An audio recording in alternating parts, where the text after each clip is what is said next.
The fundamental premise behind this is that it's an interconnected world these days. So our collective prosperity depends on each other. Our economies, our security, our development cannot be considered in isolation.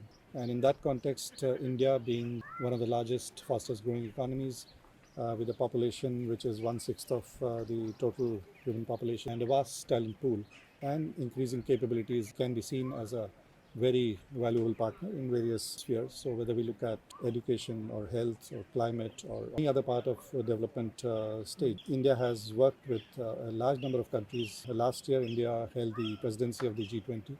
And at the Delhi summit, African Union was admitted as a member. So India had worked hard to build a consensus around this. That shows how India wants a more consensus-based approach. During our presidency, we also brought the areas of concern to the global south to the fore. There were very extensive deliberations done with the countries of global south in the lead up to the G20 processes. If we look at climate, I just spoke about Lead It.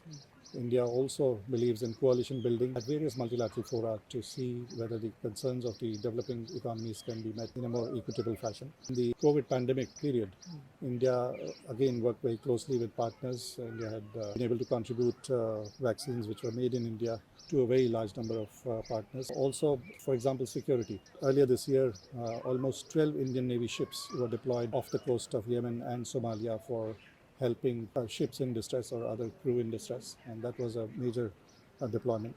In terms of humanitarian and disaster relief, India has been very active. India is among the first responders in the Indian Ocean region. Very recently, again, India had provided considerable humanitarian relief to Papua New Guinea, who had suffered a natural disaster. India is a reliable partner. We have been helping or contributing in capacity development partners from the developing economies.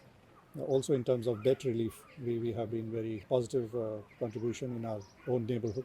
So there are, whichever sector you take, India has been working closely with our partners and friends to address the common concerns.